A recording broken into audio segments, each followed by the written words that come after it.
Yeah, welcome you all. So today we are having a special guest, Sri C.S. Udaygumar sir, and the topic is also quite important. He's having a socially relevant topic and highly important topic like value-based education, importance of value-based education. So I would like to introduce Sri C.S. Udaygumar sir, former associate professor, Amrita Vishwavidyapitham University, Ittimadi, Coimbatore. Sri C.S. Udaygumar sir, affectionately called Udayji by students and friends, has 45 years of varied teaching experience in the field of yoga, yoga therapy, life skills and personal growth, integral studies, spirituality, education, and allied subjects. His publications include two-volume publication titled Beyond Personality collected works on self-awareness and personal growth, useful guidelines of yoga practices, written articles for Indian Express and other magazines. And there is a detailed profile because I think it's not very much limited time, and it will be better that the sir himself introduce on a detailed basis. And the other thing, uh, he was consultant for yoga education, life skills, self-awareness and personal growth, stress management programs for various organizations like Madras Port Trust, National Institute of Port Management, IOB Staff College, LIC Zonal Training Center, Tube Products of India, TA Cycles of India, Tamil Nadu Petro Products Limited, then several other institutions in and around South India as well as other part of India. He was also closely associated with the Krishnamurti Foundation India and was with the new education schools both in Varanasi and Chennai for a number of years. He started the teaching career in the arts and science of yoga and yoga therapy in the year 1976 when he joined Yoga Academy, an offshoot of Swami Shivananda Vedanta Yoga Center founded by Swami Vishnu Devananda and one of the chief disciples of Swami Shivananda of Divine Life Society, Rishikesh, and under the tagline and affectionate guidance of late Dr. B.V. Reddy. He also received guidance and drew inspiration from Dr. TKV TKV Desi Kasher, son and former student of legendary Mysore T. Krishna Sri Krishna Krishna. Macharya, yeah, of KEM Institute. He was the founder director of Yoga Kshetra Foundation for Yoga Studies, a school devoted to dissemination of yoga education, and many more things are associated with him. And moreover, he was my teacher, and I want to remove that was. He is my teacher. So welcome you, Sri Udayji, for this interactive session, and it will be a valuable and a treasure session because now value education is having a lot of importance in our society. So welcome you, sir. Welcome. Thank you. Thank you, Hari. Thank you, Hari. Yeah, thank you. Good, good. So I would like to hear an introduction from your side because I'm reading, there will be some mistake because it's a detailed introduction. Yes. So from your side, sir, please. Right, right. So I am basically a yoga exponent, a yoga teacher, a yoga therapist, and so on and so forth. And I have been in this field of teaching and more so learning yoga and its various aspects concerning our life and so on for almost about 45 plus years now. And I had my yoga center called Yoga Kshetram in Chennai for many years. And in 1994 or 95, when Amma, Mata Amritanandamayi Devi, started Amrita University in Coimbatore, Amma asked me to come and join the university as a yoga exponent, a yoga teacher, and teacher of subjects like cultural education, self-awareness, and personal growth, and so on. So from 95, maybe, end of 95 onwards, I'm a full-time faculty in the Amrita University, Coimbatore, and I got retired, officially retired in March of this year. But I'm still continuing to teach in the university because many of you know this is a very unique subject, and so they invited me to continue teaching the MBA students, especially both the first year and the second year, and that is what I am doing now. So apart from all this, I also make videos for my YouTube channel as part of my teaching program in the university, because many things which I am not able to teach online to the students, I make videos and give the link to my students so they watch the videos from my channel called Satsang with Uday Ji. So I'm happily retired and living a good life, doing my own little things and sharing what little I have learned and experienced in my life. So this is about me, Hari. Yeah, thank you, sir. So I think we can start the discussion. Right. My first question in my mind arising just now is the importance of value-based education, right, both in school curriculum as well as university syllabus, because nowadays we can see in the society, though we are telling lot of values and we know it's written everywhere in books, in the internet or whatever it may be, we are discussing also, but how the society some or the other way lacking the value. So how to impart or encourage the value-based education in the educational system, sir? Right. Let me begin this way. Education, the word education comes from the word educare, which means to draw out, to bring out, to manifest, to express. So the real meaning of the word education is to bring all that is already there. You know, your potentialities, your powers, your possibilities, your talents, your gifts, all that you have come with in life, to allow that to express, to manifest for the benefit of not only you, but the whole world at large. That is the real meaning of education.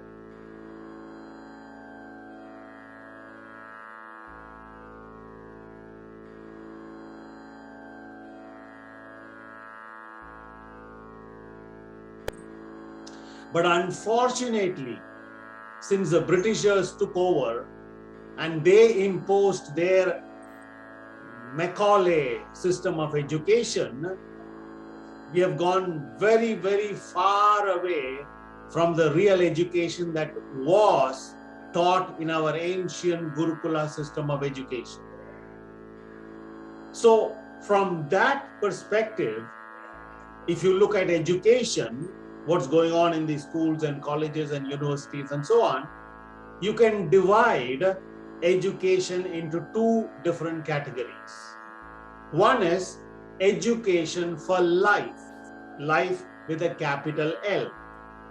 And the other type of education is education for survival. So what is education for survival? To acquire skills and knowledge and what have you, so that you are equipped to get a good job in society and perform well to produce wealth and so on and so forth. So this is the type of education which is going on in all the schools and colleges and universities. They only highlight this type of education where you are given the knowledge and skills so that you get a job, a good job. What does a good job mean? A lot of money. That is all they look at. And only since the, maybe I would say, past 10 or 15 years, especially when you look at Amrita University. Amrita University is one of the first universities, maybe in the country, to begin talking about education for life. Education for survival is not the only thing, that is only a small part of the real education. Side by side, complementing this, you have to offer the students, the participants, what is called education for life. So what is education for life?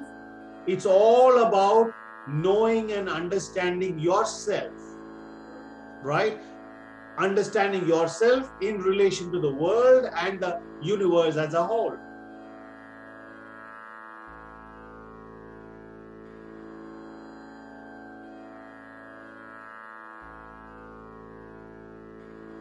So what we call value education comes under education for life.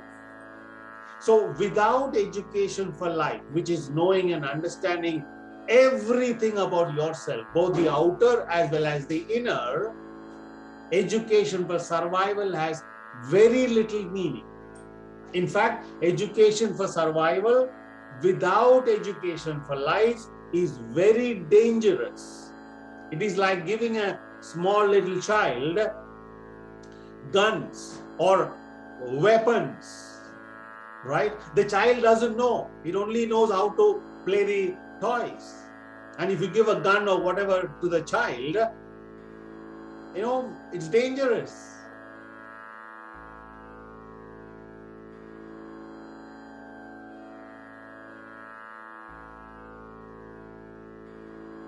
Yeah. So, without education for life, education for survival is very dangerous, because that is what is happening in the world now, right? Wherever you look, education for survival is given so much of importance. Value education, education for life is hardly given anything, right? So it's high time policy makers and the university education board members should start thinking seriously about this.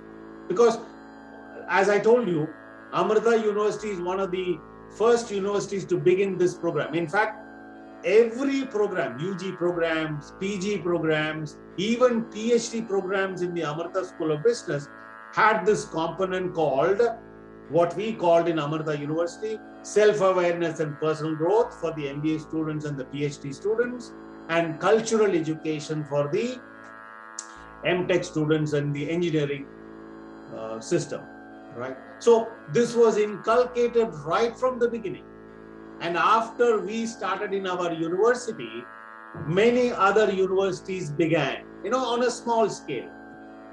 Universities in outside India, for example, United States, Canada, and so on, they have their own programs like this. Of course, they don't call by this name. It's called by, for example, creativity in business, and so on and so forth. So now the good news is, now slowly, gradually, many universities and colleges are rethinking about their curriculum, and the inclusion of programs like, value education, subjects based on value education, for example, tell the children, the students, talk about, how little they know about themselves, right?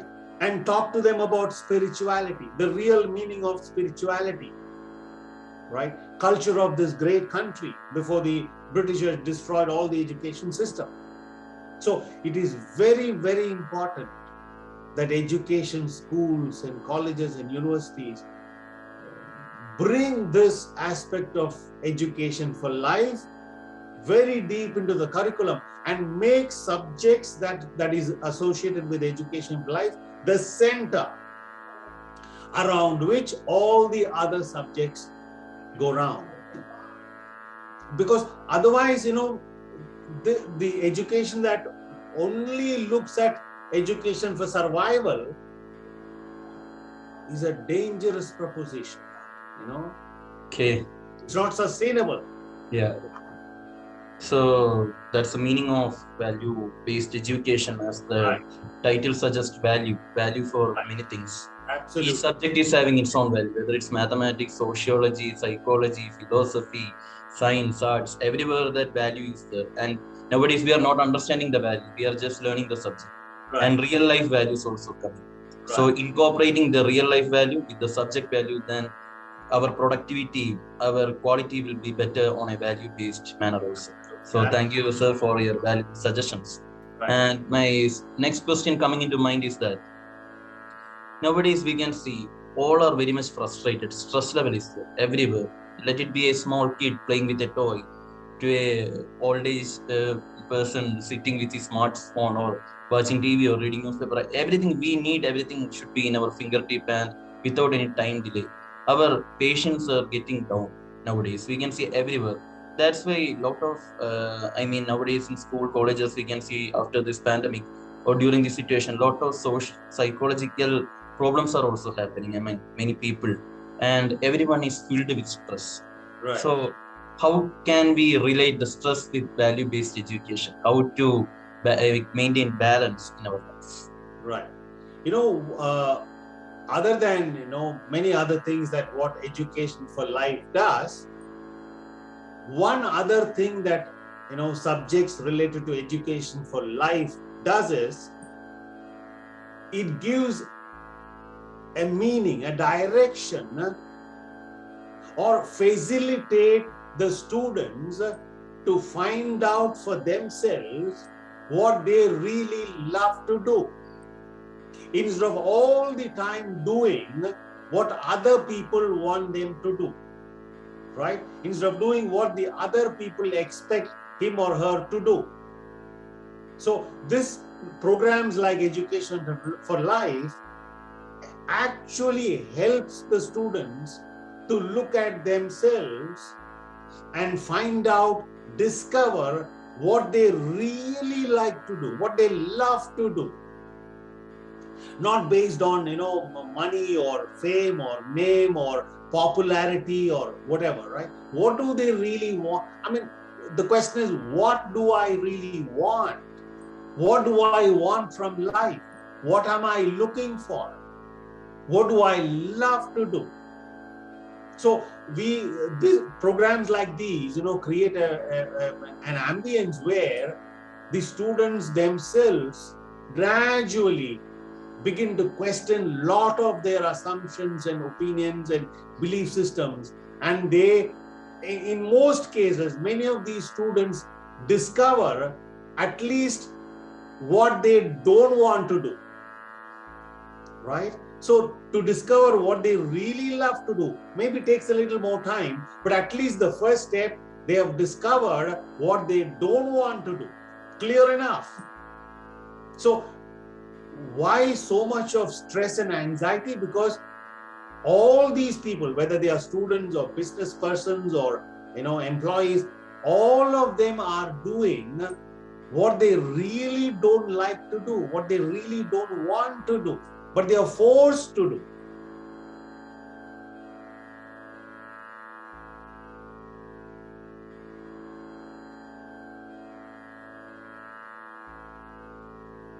For example, take my own example, right? At least I think, right? I think I'm a right-brained guy, which means I am more artistic, more, heart-centered being. I look at the whole picture and so on and so forth. Now, because of my, let's say, education, I've been educated in a college or whatever, and because of my education degree or whatever, I am forced to work in a bank, counting cash. Will I ever be able to do justice to what I'm doing? Impossible. This is the situation most of the people in the world find nowadays. And they go on day after day after day. They go on doing what they don't want to do. Yet they are forced to do. So many situations tie them up, trap them, bind them. This is one reason. Second is, they are not clear. They are not clear.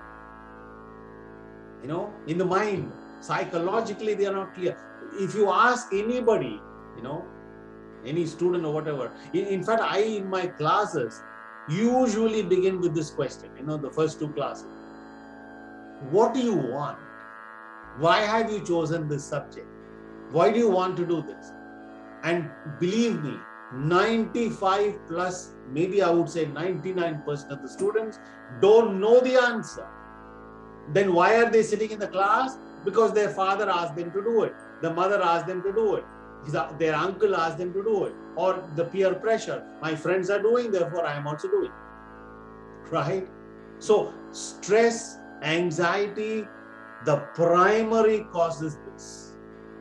They don't know what they're doing. They don't know why they are doing what they're doing. This is what I have observed.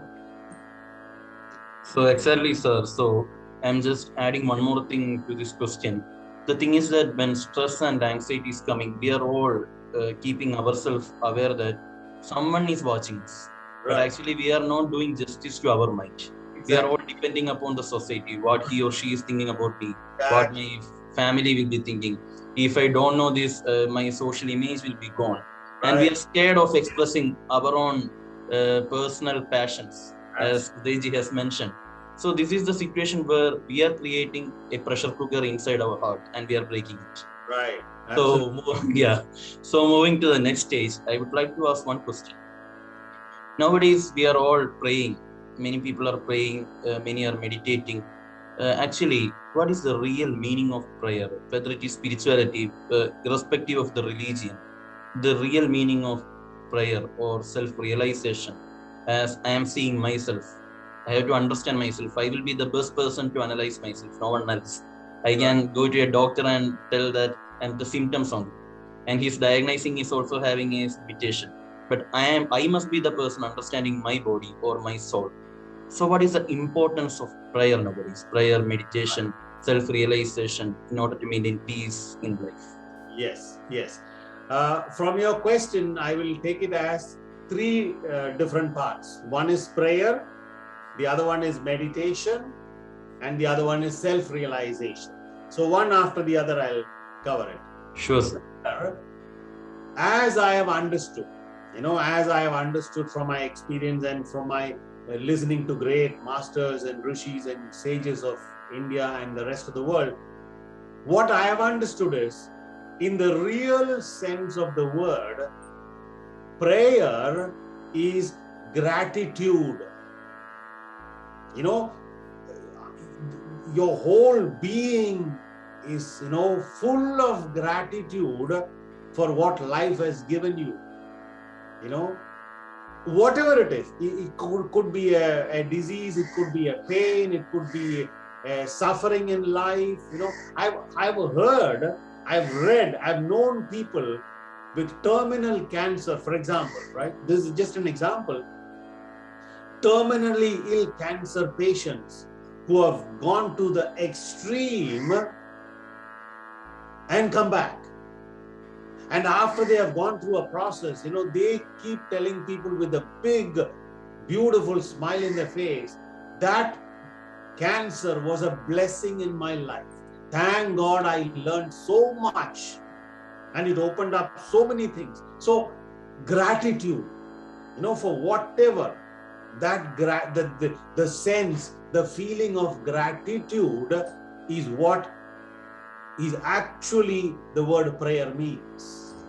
But prayer in the usual common sense, it's as if we are asking, let me use the word God or Supreme or whatever names you want to call, you are asking for something. Please give me this, please give me that, please don't allow that to happen. So many things. It's as if you're telling God or the Supreme what to do, as if that Supreme doesn't know, right? So in the common sense of the word, prayer is only a supplication, right? Please do this, please do that. If you do this to me, I'll do that to you. It's a kind of business bargain.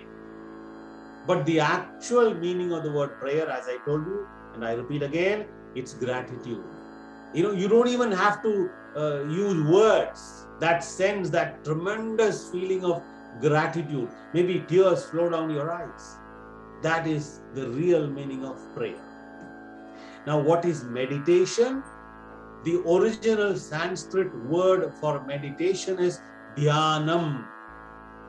There is no literal translation for the word dhyanam in the English language, even today. The Chinese use the word Chan. When Bodhidharma took this word to China, And the Japanese, when this word further traveled east towards Japan, in the Japanese culture, the word for dhyanam is Zen. And in the Western countries, they use the English word meditation. Now, if you look at the word meditation in a good dictionary, the meaning is to think about something deeply, to indulge in thinking. But actually, that is not meditation. Meditation has nothing to do with thinking. You're not thinking about something deeply. You're not indulging in thought. In fact, what we understand as dhyanam is something that is beyond thinking, beyond thought. So, in essence, in simple words, what is meditation? What is dhyanam? Silence of the mind. Stillness of the mind is dhyanam, is meditation. Now, what is self-realization? Look at the word, realization. It's not an intellectual activity. It is not a mental activity. It is not a psychological assumption. Realization, realizing who you really are. And our ancient sages and rishis and yogis and munis, all of them since time immemorial have been telling us again and again and again, who you are is not what you think you are. You are not the body, you are not the personality, you are not the mind, you are not the thoughts, you are not the idea that you have about yourself. You are none of that. Who you are is way beyond all this. Who you are is eternal, beyond birth and death. In fact, there's a lovely Sanskrit word the rishis use. They call us Amritasya Putri or Amritasya Putra. Now, what does that mean? Sons and daughters of immortality. So, to realize that grandeur of who you are is called self-realization, which is the ultimate, I wouldn't say ultimate, that is the purpose, meaning, and the beginning and end of life.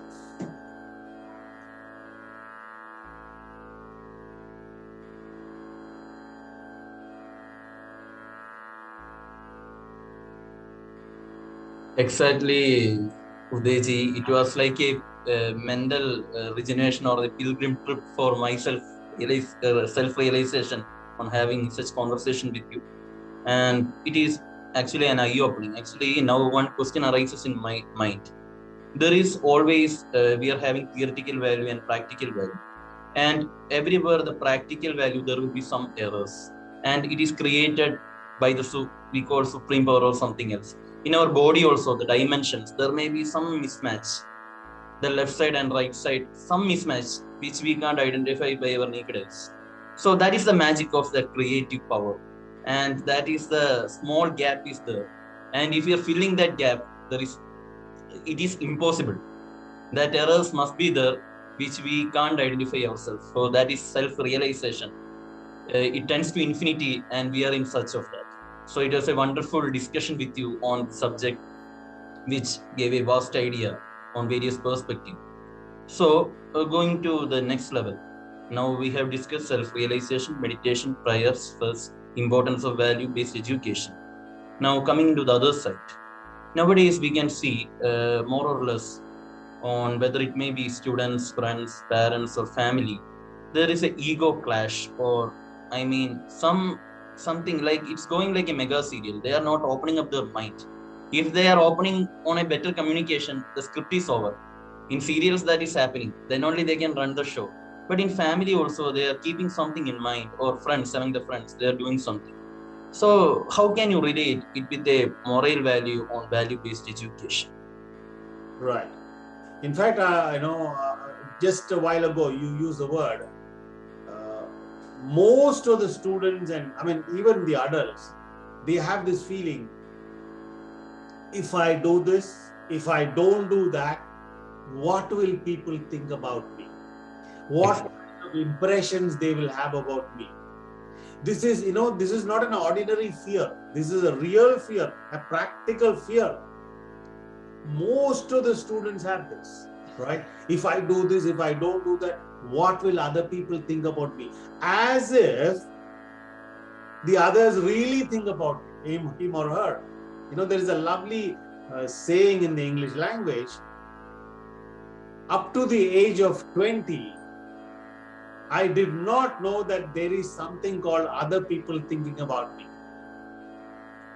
When I reached 40, until 40 years, the next 20 years, I was working on and worrying and being depressed about what other people think about me, what will they feel about me, and so on for 20 years until my 40th year. After 40 years, I realized none of them ever thought about me. Right? This is an English saying. Yeah. What a waste, right? 20 plus years I have wasted in thinking and adjusting who I am, what I am, thinking that what will other people think about me. The reality, the fact is, none of them thought about you or anybody else, because they themselves are busy thinking about what other people are thinking about them. So this is an actual vicious trap, right? So this fear is what pushes people to do what they're doing.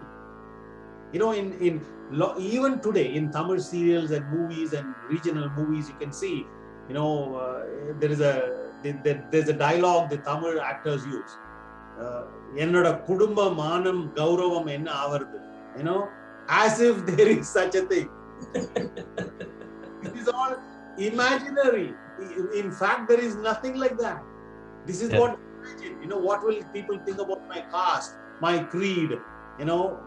These are all fictions in the head. The moment you realize you've been burdened and trapped with all these imaginary creations, that day the bubble will burst.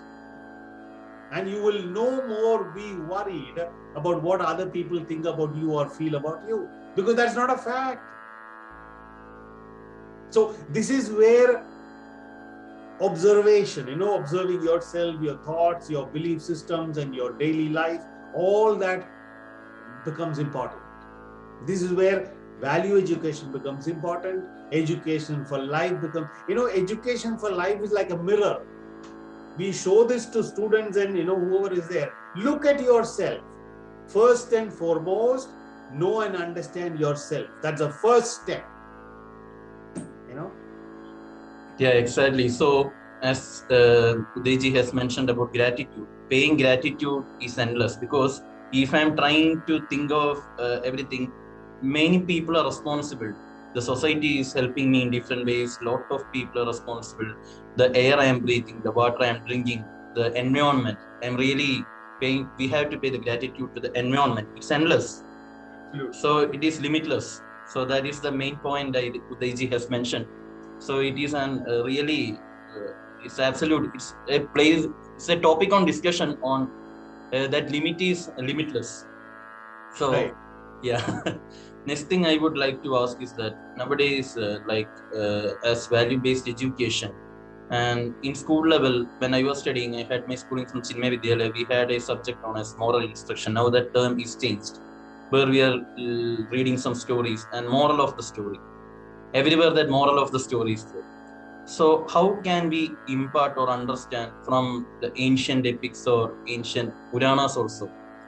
Like whether it may be Bible, Gita, or Mahabharata, or Quran, every religion spreads some moral. The essence called love. So that what is the real meaning of love? Love means the sense now people are loving money. If we are having fame, name, we are loving him or her. But ultimately, if there is a destruction or a change in the position, that love we are seeing that love is lost. So what is the permanent meaning of love, sir? It's a very big question. I don't know how I'm going to answer this, but for convenience sake, for language communication sake, let us say there is something called love with a small L, and there is love with a capital L. Now, what is this love with a small letter? business again. So much I have loved you, but you have not loved me back. You don't even look at me, right? I've done so much for you, and what have you done? You know, in one of the great Upanishads of our country, there is a dialogue between Yajnavalkya, a great sage, and his wife Maitreyi. And Yajnavalkya explains to Maitreyi that the love of a husband towards his wife is not for the wife but for himself. The love of the wife for the husband is not for the husband but for her own sake. Love for the parents, for the children, is for their own sake. Children's love for the parents is for their own sake, not for the parents' sake, and so on and so on and so on. So what we call love is an exchange program. I do this for you, you do this for me. No, it's like mutual scratching your back. So which is really not love, right? This is just expecting what the other person will give me if I give this. In fact, if you look at the whole world, observe most parts of the world, this is what people go by the word love, right? Which is actually, let me use the word, painful, because that's not real, right? And it doesn't last also. We might have seen a lot of these people who claim that, we love each other, and we are going to love each other for life. How can you promise about something which you know nothing about? I will love you forever. I mean, what an absurd statement, right? And even those people who say, I love you forever, maybe a few months, few weeks, a couple of years, which is even more, gone. Where did that go? Right? This is what we usually call by the word small l, love. Now, the love with a capital L, we have various names for that, words for that. Unconditional, a love which has no conditions whatsoever. A love which is also called compassion, that kind of love where the love is genuine, absolutely not an iota of expectation from the person who loves.